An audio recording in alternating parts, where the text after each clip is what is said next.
Exam முடிஞ்சோடனே mummy Baskin Robbins அழைச்சிட்டு போகிறேன்னாங்க. Exam முடிஞ்சது என்னமோ எனக்கான என் தங்கச்சி மொதலாக தலையில் பேண்டை வச்சுக்கிட்டு கிளம்பிட்டா. அங்கே பார்த்தீங்கன்னா பெருசாக ஒரு ஊஞ்சல் இருந்துச்சு. அவள் சும்மாவே நல்லா தூங்குவா. இந்த ஊஞ்சலை பார்த்தோன்னே அதில் இன்னும் நல்லா படுத்து தூங்க ஆரம்பிச்சிட்டா.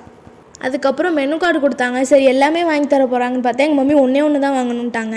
அதனால் வந்துட்டு எது கலர் கலராக இருக்கோ அதில் ஒன்று வாங்கிட்டேன். அது பேர் பார்த்தீங்கன்னா ஷூட்டிங் ஸ்டார். எனக்கு அது ரொம்ப பிடிச்சிருந்துச்சு. ஆனால் எங்கள் மம்மி பார்த்தீங்கன்னா அது பபிள்கம் டேஸ்ட்டில் இருக்குன்ட்டாங்க.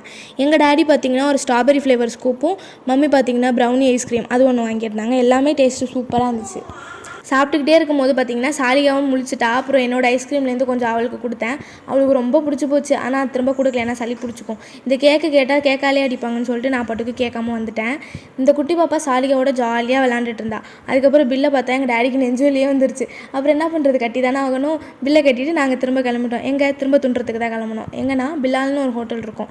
அதனால் அங்கே போயிட்டு எனக்கு ஒரு ஹாஃப் கிரில்லு, டேடி பார்த்திங்கன்னா ரொட்டி, பெப்பர் சிக்கன், மம்மி 2 புரோட்டா, அதே பெப்பர் சிக்கன். எனக்கு பார்த்திங்கன்னா அந்த ஹாஃப் சிக்கன் மட்டும் பத்தலை. அதனால் நானும் திரும்ப ஒரு புரோட்டா வாங்கி பெப்பர் சிக்கனோட வச்சு சாப்பிட்டுட்டேன். எங்கள் மம்மிக்கு எங்கே போனாலும் அந்த புரோட்டாவை தவிர மற்ற ஒன்றுமே தெரியாது போல். அதுக்கப்புறம் பெட்ரோல் பங்க்கில் போய் பெட்ரோல் போட்டு வீட்டுக்கு கிளம்பியாச்சு. போனால் ஒரு ஷாக்கு, என் ஃப்ரெண்ட்ஸ் எல்லாம் எனக்காக வெயிட் பண்ணிகிட்டு இருந்தாங்க. அதுக்கும் சாப்பாடை போட்டுட்டு வீடியோ முடிச்சுக்கிறேன். பாய்.